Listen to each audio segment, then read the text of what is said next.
서울 변두리 한 묘지에서 벌어진 믿을 수 없는 일입니다. 62세 대기업 회장 한상민이 5년간 매주 찾던 딸의 무덤 앞에 어느 날 갑자기 낡은 교복을 입은 14세 소녀가 나타났습니다. 여긴 우리 엄마 무덤인데요.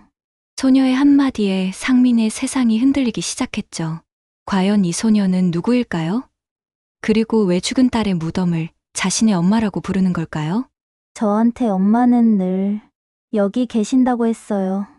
이 충격적인 만남 뒤에 숨겨진 진실과 가슴 뭉클한 감동 실화가 궁금하시다면 잠시만 시간을 내어 구독, 좋아요 버튼을 눌러주세요.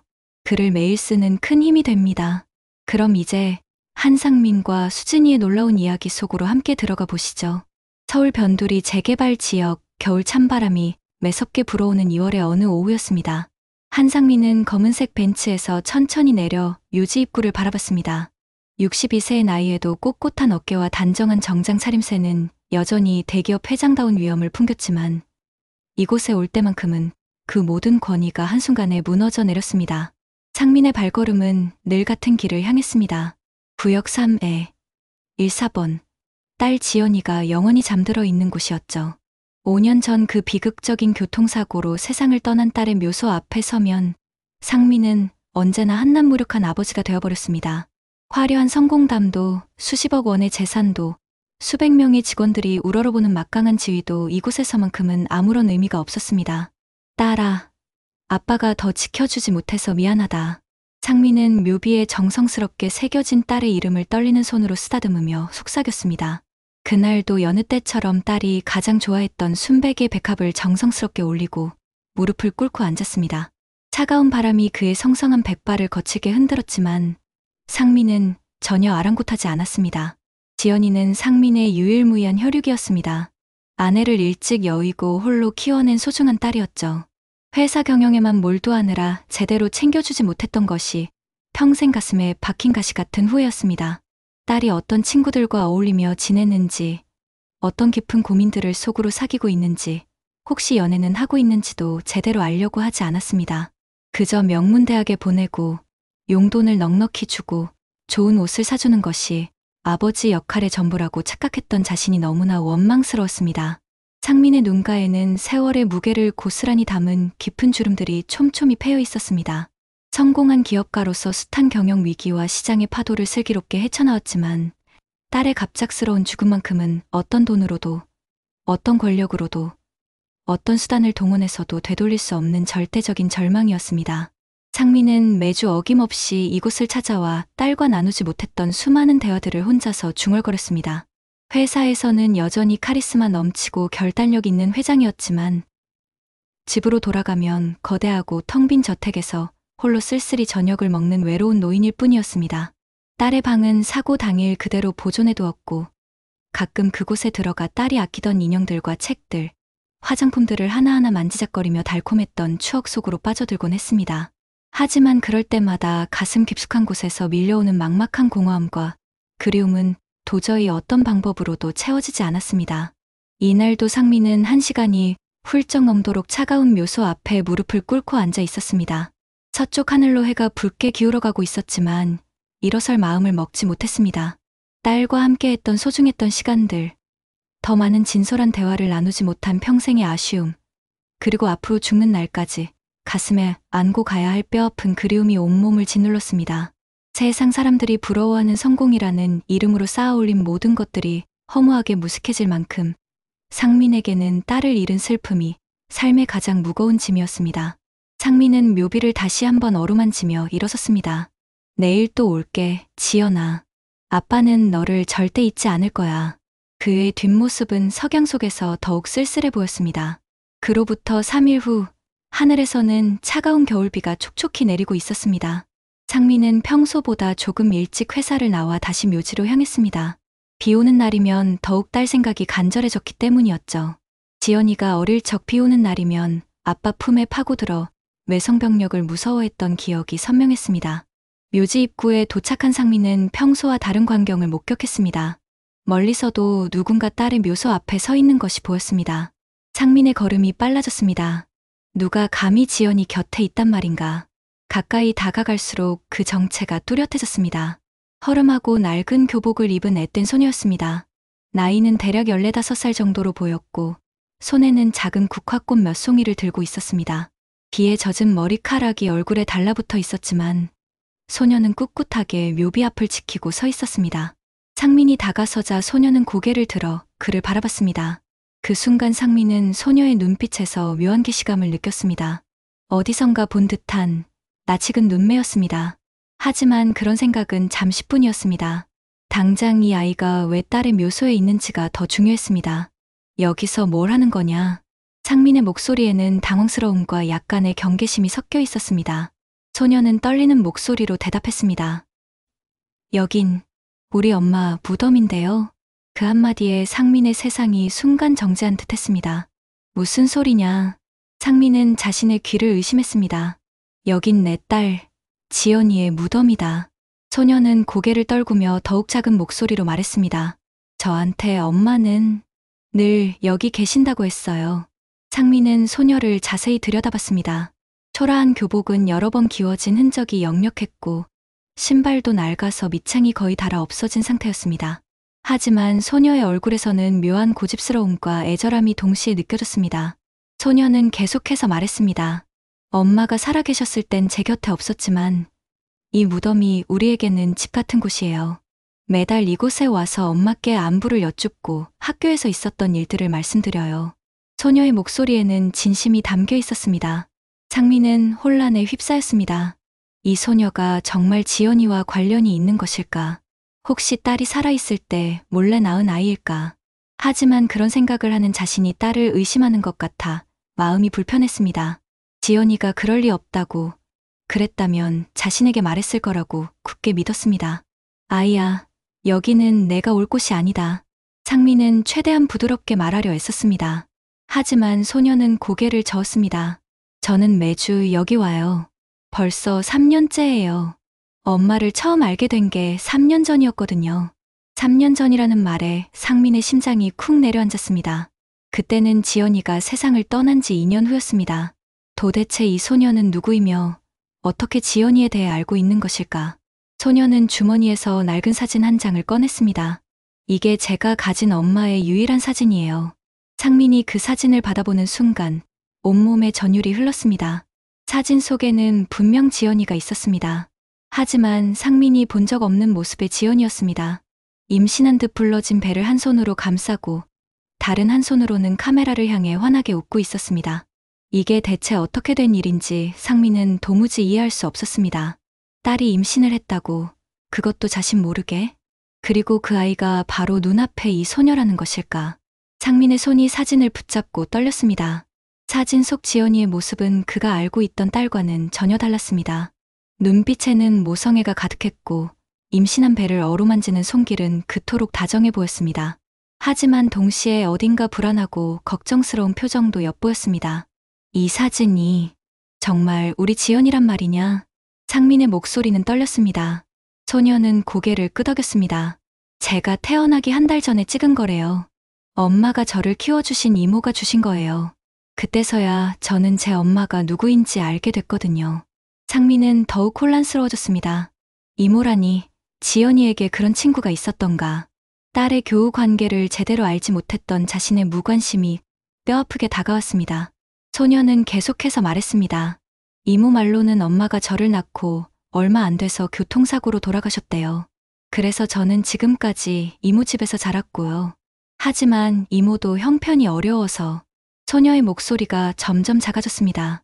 상민은 소녀의 초라한 차림새를 다시 보았습니다.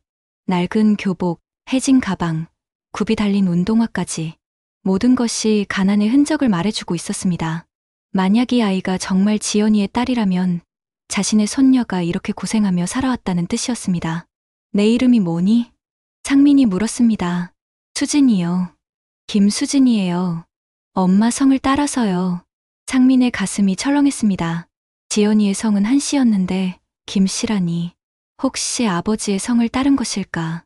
상민은 냉정함을 되찾으려 애썼습니다. 사업가로서의 판단력이 필요한 순간이었습니다.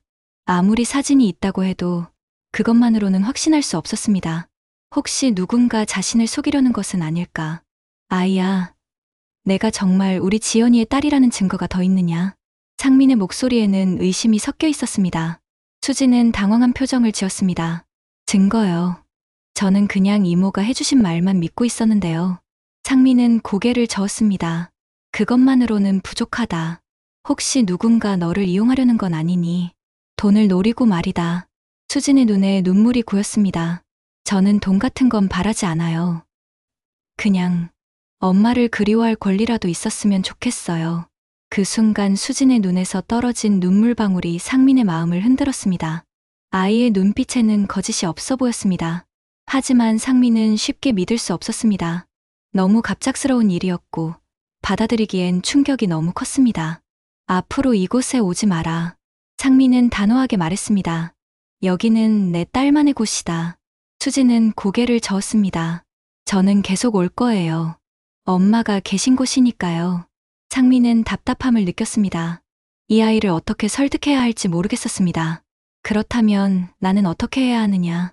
갑자기 나타나서 내 딸의 무덤 앞에서 그런 말을 하면서 수지는 묘비를 바라보며 말했습니다. 저도 궁금해요.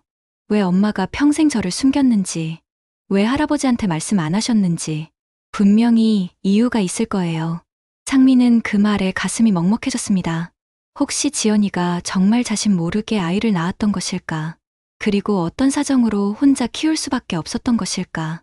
상민은 딸에 대해 제대로 알지 못했던 자신을 원망했습니다. 그날 밤, 상민은 집에 돌아와서도 잠을 이루지 못했습니다. 수진의 얼굴이 자꾸 떠올랐습니다. 특히 그 아이의 눈매가 신경 쓰였습니다.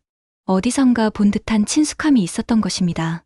상민은 지연이의 방으로 들어갔습니다. 딸의 물건들을 하나하나 뒤져보며 혹시 단서가 될 만한 것이 있는지 찾아봤습니다. 하지만 임신이나 아이와 관련된 흔적은 어디에도 찾을 수 없었습니다. 다음날 아침, 상민은 다시 묘지를 찾았습니다. 수진이 있을 거라는 확신이 있었습니다. 예상대로 아이는 어제와 같은 자리에서 무릎을 꿇고 기도하고 있었습니다. 상민은 조용히 다가가 아이 옆에 앉았습니다. 일주일이 지나자 상황은 상민이 예상했던 것보다 훨씬 복잡하게 흘러갔습니다. 수지는 매일같이 묘소를 찾아왔고 그때마다 상민과 마주치게 되었습니다. 처음에는 서로 어색하게 인사만 나누던 둘 사이에 미묘한 변화가 생기기 시작했습니다. 수지는 늘 작은 과자나 음료수를 가져와서 묘비 앞에 올렸습니다. 편의점에서 파는 1,000원짜리 과자였지만 아이에게는 소중한 용돈을 털어서 마련한 정성이었습니다. 상민은 그런 수진의 모습을 지켜보며 복잡한 신경에 빠졌습니다. 그러던 어느 날 예상치 못한 일이 벌어졌습니다. 지역 신문사 기자 한 명이 묘지에 나타난 것입니다.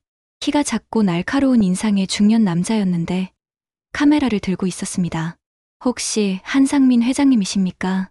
기자는 예의 없이 다가와 물었습니다. 상민은 당황했지만 침착하게 대답했습니다. 그런데 여기서 뭘 하십니까? 기자는 냉소적인 미소를 지으며 말했습니다.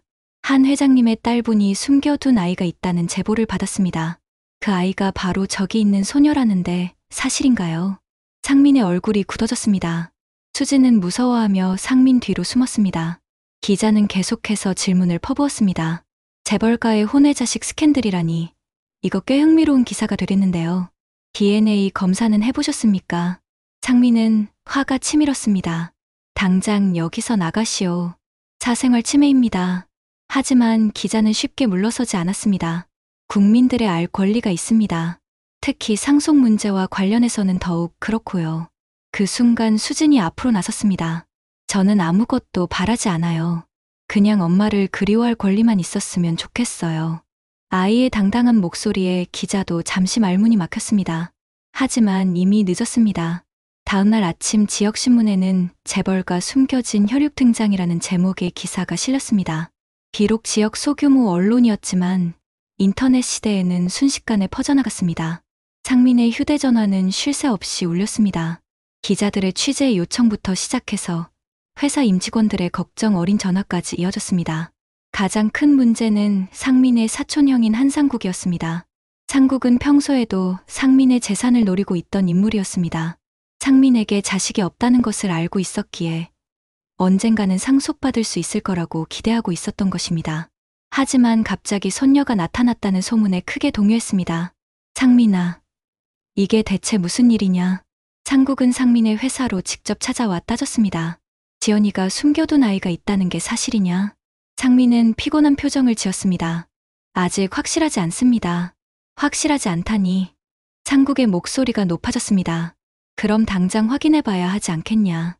만약 정말 내 손녀라면 어떻게 할 거냐? 상속 문제는 어떻게 되고? 상민은 사촌형의 속내를 뻔히 알 수 있었습니다. 돈과 권력에만 눈이 먼 인간이었습니다. 그런 일은 나중에 생각하겠습니다. 지금은 아이가 더 중요합니다. 아이가 중요하다고. 상국은 비웃었습니다. 상민아, 정신 차려. 그 애가 진짜 지연이 딸인지도 모르잖아. 혹시 누가 너를 속이려는 건 아닐까? 요즘 세상에 그런 사기꾼들이 얼마나 많은데. 상민도 그런 의심을 안 해본 것은 아니었습니다. 하지만 수진을 볼 때마다 느껴지는 묘한 친숙함은 무엇으로도 설명할 수 없었습니다. 특히 아이의 눈매와 웃는 모습에서는 지연이의 모습이 겹쳐 보였습니다. 그날 저녁 상민은 다시 묘지를 찾았습니다. 수진은 이미 집으로 돌아간 뒤였지만 묘비 앞에는 아이가 놓고 간 작은 편지가 있었습니다. 할아버지께 많은 사람들이 저 때문에 할아버지를 힘들게 해드리는 것 같아 죄송해요. 저는 정말 아무것도 바라지 않아요. 그냥 가끔씩 엄마를 만나러 올 수 있었으면 좋겠어요. 엄마 말씀을 드리고 싶은 얘기가 너무 많거든요. 수진 올림. 상민은 편지를 읽으며 가슴이 먹먹해졌습니다. 이 아이가 정말 자신의 손녀일까? 만약 그렇다면 지연이는 왜 혼자서 모든 걸 감당하려 했을까? 상민은 딸에 대해 제대로 알지 못했던 자신을 다시 한번 원망했습니다.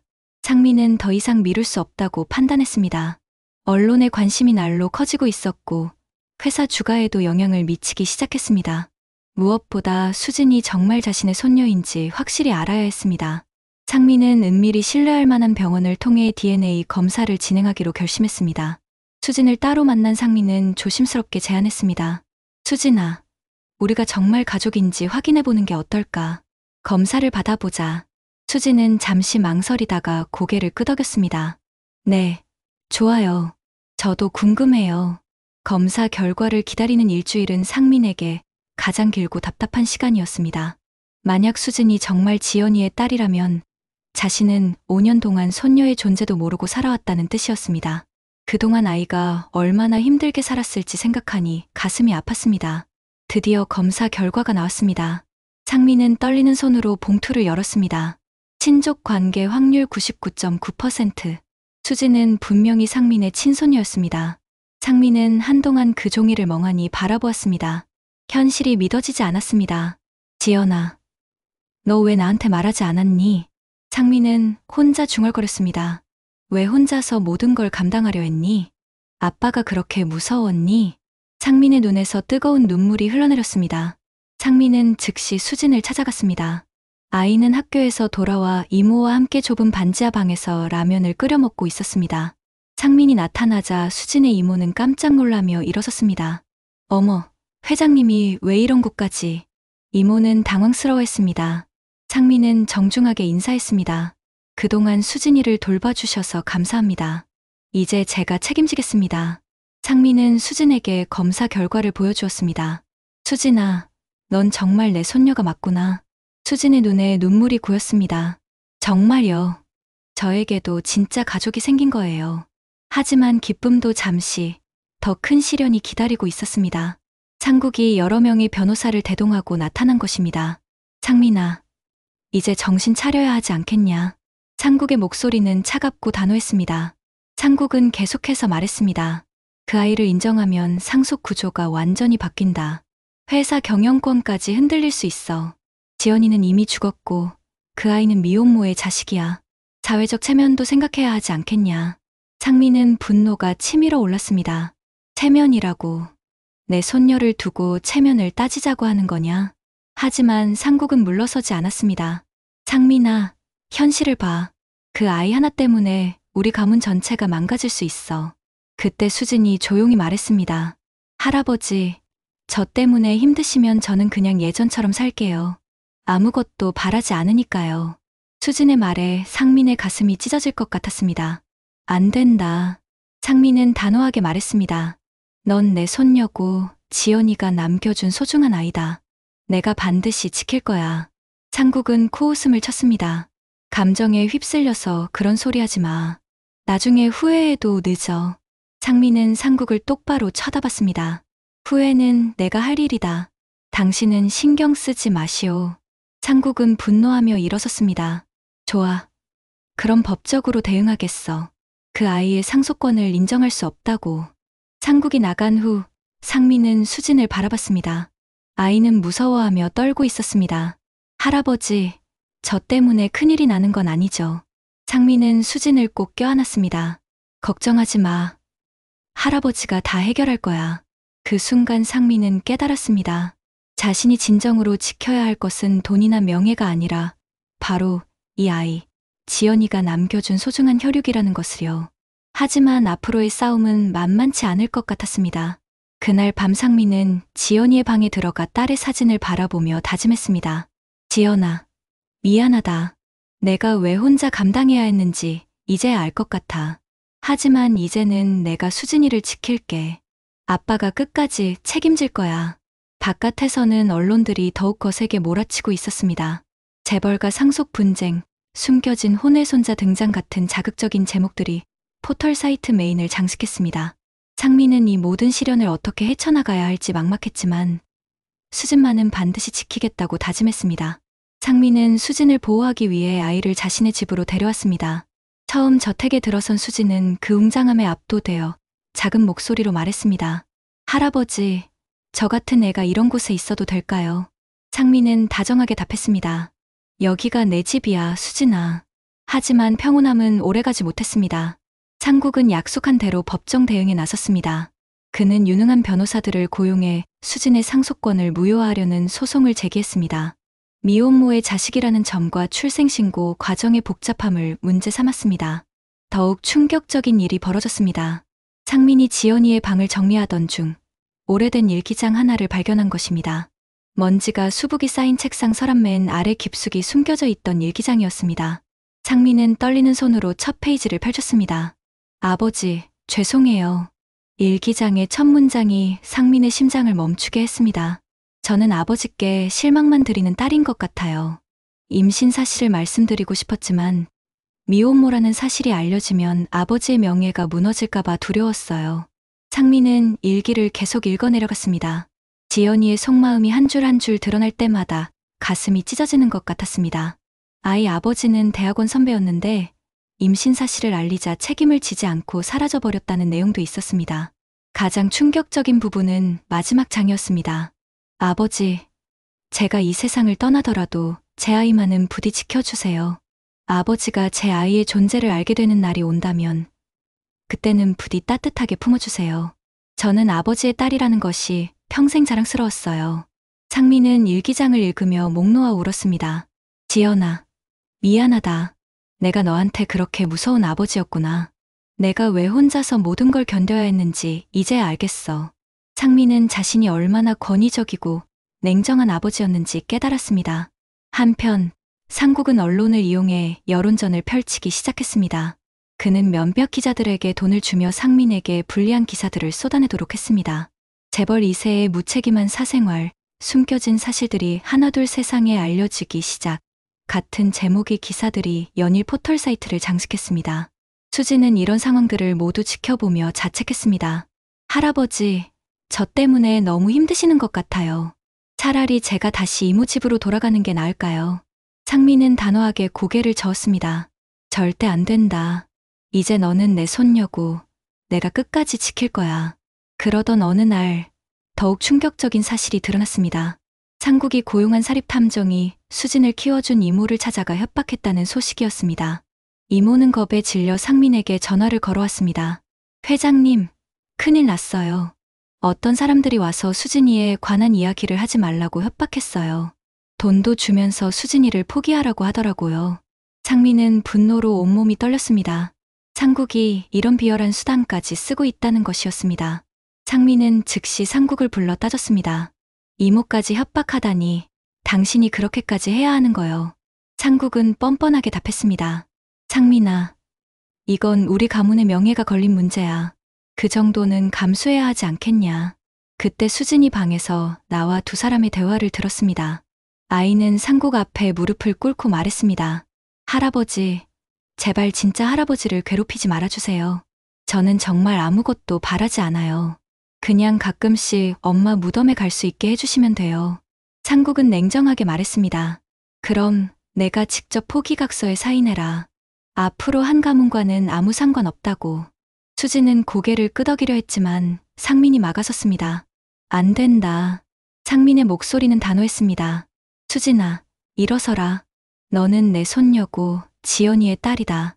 그 누구도 너를 포기하라고 강요할 권리는 없어.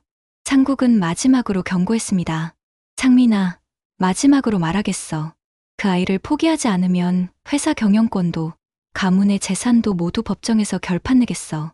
각오하라고. 상민은 상국을 똑바로 바라보며 답했습니다. 좋습니다. 법정에서 만나죠. 하지만 분명히 하겠는데 나는 절대 내 손녀를 포기하지 않을 겁니다. 그날 밤 상민은 지연이의 일기를 다시 읽으며 다짐했습니다. 지연아, 이번에는 내가 실패하지 않겠어. 수진이를 끝까지 지켜낼 거야. 드디어 운명의 날이 왔습니다. 법정에서 열린 상속권 분쟁 재판이 시작된 것입니다. 상국 측 변호사들은 수진의 출생 과정의 복잡성과 미혼모 출신이라는 점을 집요하게 공격했습니다. 또한 지연이가 생전에 아버지에게 아이의 존재를 알리지 않았다는 점을 들어 상속 의도가 없었다고 주장했습니다. 하지만 상민은 포기하지 않았습니다. 그는 지연이의 일기장과 DNA 검사 결과, 그리고 수진을 키워준 이모의 증언을 모두 법정에 제출했습니다. 무엇보다 상민 자신이 증인석에 서서 진실을 모두 털어놓았습니다. 재판장님, 저는 권위적이고 무서운 아버지였습니다. 상민의 목소리는 떨렸지만 확고했습니다. 딸이 저에게 도움을 청할 수 없을 정도로 차가운 아버지였기에 딸은 혼자서 모든 걸 감당해야 했습니다. 하지만 이제는 다릅니다. 제 손녀만은 반드시 지키겠습니다. 재판이 진행되는 동안 밖에서는 언론들이 몰려들어 있었습니다. 수백 명의 기자들과 구경꾼들이 법원 앞을 가득 메웠습니다. 상민과 수진이 법원에 들어갈 때마다 플래시가 터졌고 온갖 질문들이 쏟아졌습니다. 가장 힘든 순간은 수진이 증인석에 서는 날이었습니다. 14살의 어린 소녀가 수많은 시선 앞에서 자신의 이야기를 해야 했습니다. 수진은 떨리는 목소리로 말했습니다. 저는 정말 아무것도 바라지 않아요. 그냥 할아버지가 저를 손녀로 인정해 주시는 것만으로도 충분해요. 상국 측 변호사가 공격적으로 질문했습니다. 그럼 상속받을 생각은 전혀 없다는 말이냐?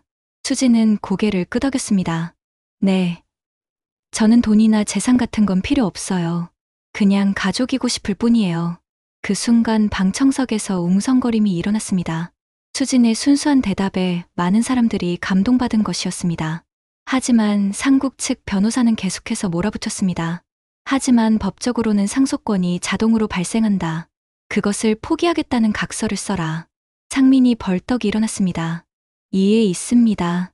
제 손녀에게 그런 강요를 해서는 안 됩니다. 재판장이 정숙을 요구했지만 법정의 분위기는 이미 격해져 있었습니다. 재판이 휴정에 들어간 동안 상민은 수진을 데리고 법원 앞 계단에 앉았습니다. 수진아, 힘들지? 상민이 아이의 어깨를 다독였습니다. 수진은 고개를 저었습니다. 괜찮아요. 할아버지가 저를 지켜주신다고 했잖아요. 그때 예상치 못한 일이 벌어졌습니다. 수진을 키워준 이모가 법원으로 달려온 것입니다. 이모는 숨을 헐떡이며 상민에게 말했습니다. 회장님, 큰일 났어요. 지연이가 남긴 편지를 찾았어요. 이모가 꺼낸 것은 봉인된 편지 한 통이었습니다. 겉봉에는 아버지께라고 적혀 있었고 지연이의 필체였습니다. 상민은 떨리는 손으로 편지를 열었습니다. 아버지, 이 편지를 읽고 계신다면 제가 이미 세상에 없다는 뜻이겠죠. 편지의 첫 줄부터 상민의 눈에 눈물이 고였습니다. 저는 평생 아버지의 자랑스러운 딸이 되고 싶었는데 결국 실망만 드렸네요. 하지만 제 아이만은 다릅니다. 이 아이는 아버지의 피를 이어받은 소중한 생명이에요. 편지는 계속 이어졌습니다. 아버지께서 이 아이를 받아주신다면 이 아이를 통해 저도 아버지 곁에 있을 수 있을 것 같아요. 하지만 부담스러우시다면 어쩔 수 없어요. 다만 이 아이가 자라서 아버지를 찾아간다면 차갑게 돌려보내지만은 말아주세요. 상민은 편지를 읽으며 흐느꼈습니다. 주변 사람들도 모두 눈시울을 붉혔습니다. 지연이의 마지막 당부가 이렇게 생생하게 전해지는 순간이었습니다. 재판이 재개되었을 때 상민은 이 편지를 증거로 제출했습니다. 재판장님, 이것이 제 딸의 마지막 유언입니다. 상민의 목소리는 확신에 차 있었습니다. 딸은 분명히 아버지인 저에게 아이를 맡기고 싶어 했습니다. 상국은 마지막 발악을 했습니다. 재판장님, 그런 편지는 언제든 조작할 수 있습니다. 믿을 수 없습니다. 하지만 필적 감정 결과 편지는 진짜였고 이모의 증언도 뒷받침되었습니다. 마침내 재판장이 최종 판결을 내렸습니다. 본 재판부는 피고 김수진이 한상민의 친손녀임을 인정하며 정당한 상속권을 가진다고 판결합니다. 법정에 환호성이 터져나왔습니다. 상민은 수진을 꼭 안았습니다. 수진아, 이제 정말 우리 가족이야. 수진도 할아버지의 품에서 눈물을 흘렸습니다. 할아버지, 감사해요. 이제 저도 진짜 가족이 생겼어요. 상국은 분노하며 법정을 떠났지만 이미 모든 것이 끝났습니다. 상민은 지연이의 편지를 다시 보며 중얼거렸습니다. 지연아, 이제 안심해도 돼. 아빠가 수진이를 잘 지켜낼게. 재판이 끝난 지 6개월이 흘렀습니다. 봄이 찾아온 묘지는 따뜻한 햇살로 가득했습니다. 상민과 수진은 어김없이 지연이의 무덤을 찾았지만 이제는 예전과 완전히 다른 모습이었습니다. 더 이상 혼자가 아닌 진짜 가족이 되어 함께 온 것이었습니다. 수진은 이제 허름한 교복 대신 깔끔한 사복을 입고 있었습니다. 하지만 가장 큰 변화는 아이의 표정이었습니다. 예전에 불안하고 위축된 모습은 온데간데 없고 밝고 자신감 넘치는 소녀가 되어 있었습니다. 상민 역시 마찬가지였습니다. 딸을 잃은 슬픔에만 갇혀있던 그는 이제 손녀와 함께하는 기쁨을 알게 되었습니다. 엄마, 저 이제 정말 행복해요. 수진은 묘비 앞에서 환하게 웃으며 말했습니다. 할아버지가 저를 정말 많이 사랑해주세요. 매일 함께 저녁을 먹고 학교 이야기도 들어주시고 제가 하고 싶은 것들도 다 도와주세요. 상민은 수진의 머리를 다정하게 쓰다듬었습니다. 지연아, 수진이가 이렇게 밝아졌다. 내가 보고 싶어 했던 모습 아니냐. 아빠도 이제야 진짜 할아버지가 뭔지 알겠어. 내가 나한테 준 마지막 선물이야. 수진은 가방에서 새 사진을 꺼냈습니다. 지난주에 할아버지와 함께 찍은 가족 사진이었습니다. 엄마, 이제 우리 가족 사진이에요. 할아버지랑 저랑 함께 찍은 첫 번째 사진이에요. 너무 예쁘죠? 상민의 눈에 또다시 눈물이 맺혔지만 이번에는 슬픔의 눈물이 아니었습니다. 감사와 기쁨의 눈물이었습니다. 수진이가 오기 전까지는 몰랐던 새로운 행복이었습니다. 지난 6개월 동안 많은 일들이 있었습니다. 상국은 항소를 포기하고 미국으로 떠났습니다. 끝까지 불복했지만 여론이 완전히 상민과 수진의 편이 되어버린 상황에서 더 이상 버틸 수 없었던 것입니다. 언론들도 처음에는 자극적인 기사들을 쏟아냈지만 진실이 밝혀진 후에는 감동적인 가족 이야기로 보도 방향을 바꾸었습니다. 가장 큰 변화는 상민 자신에게 일어났습니다. 회사 경영에만 몰두했던 그는 이제 수진이를 위해 시간을 쓰는 것을 가장 중요하게 생각했습니다. 매일 아침 수진이를 학교에 데려다주고 저녁에는 함께 산책을 하며 하루 있었던 일들을 나눴습니다. 할아버지, 오늘 학교에서 친구들이 저보고 정말 행복해 보인다고 했어요. 수진은 상민의 손을 잡으며 말했습니다. 예전에는 항상 혼자였는데 이제는 저한테도 자랑할 가족이 생겼거든요. 상민은 수진의 말에 가슴이 뭉클했습니다. 수진아, 할아버지도 너 때문에 정말 행복하단다. 내가 오기 전에는 할아버지도 혼자였어. 이제는 우리가 서로의 가족이야. 두 사람은 묘지에서 나와 함께 점심을 먹으러 갔습니다. 작은 한정식집이었는데 수진이 좋아한다고 해서 상민이 단골이 된 곳이었습니다. 예전 같으면 고급 레스토랑에서만 식사를 했을 상민이었지만 이제는 수진이 맛있어하는 곳이라면 어디든 기꺼이 따라갔습니다. 할아버지, 저 커서 할아버지 회사 물려받을 거예요. 수진이 갑자기 말했습니다. 그래서 열심히 공부하고 있어요. 할아버지처럼 훌륭한 사업가가 될 거예요. 상민은 웃으며 대답했습니다. 수진아, 회사는 중요하지 않아. 내가 하고 싶은 일을 하는 게 더 중요해. 할아버지는 내가 행복했으면 좋겠어. 하지만 수진은 고개를 저었습니다. 아니에요. 저는 할아버지가 평생 이루신 일들을 이어가고 싶어요. 그리고 나중에 저도 할아버지처럼 어려운 사람들을 도와주는 일을 하고 싶어요. 상민은 수진의 말에 깊이 감동받았습니다. 이 아이가 단순히 재산을 이어받는 것이 아니라 진짜로 가족의 뜻을 이어가려 한다는 것을 느꼈습니다. 그날 저녁 상민은 서재에서 지연이의 편지를 다시 읽었습니다. 딸의 마지막 당부를 다시 한번 새기며 다짐했습니다. 지연아, 아빠가 수진이를 정말 잘 키울게. 내가 걱정했던 것들은 이제 모두 괜찮아. 수진은 자신의 방에서 일기를 쓰고 있었습니다. 오늘도 할아버지와 엄마 무덤에 다녀왔다. 엄마한테 할아버지가 얼마나 좋은 분인지 자랑했다. 나는 정말 행복하다. 엄마도 하늘에서 기뻐하고 계실 것이다. 계절이 바뀌어 가을이 되었을 때 상민과 수진은 다시 묘지를 찾았습니다. 이번에는 특별한 소식을 가지고 왔습니다. 상민이 수진의 이름으로 장학재단을 만든 것이었습니다. 지연아, 수진이 이름으로 어려운 아이들을 돕는 재단을 만들었어. 수진이가 직접 제안한 거야. 우리 손녀가 정말 착하지. 상민은 자랑스러운 목소리로 말했습니다. 비로소 무덤 앞에서 흘리는 눈물은 슬픔이 아닌 감사와 기쁨의 눈물이 되었습니다. 상민은 딸을 통해 진정한 가족의 의미를 깨달았고, 수진은 할아버지를 통해 무조건적인 사랑이 무엇인지 배웠습니다. 이제 그들에게는 서로가 있었고, 그것이 세상에서 가장 소중한 것이었습니다.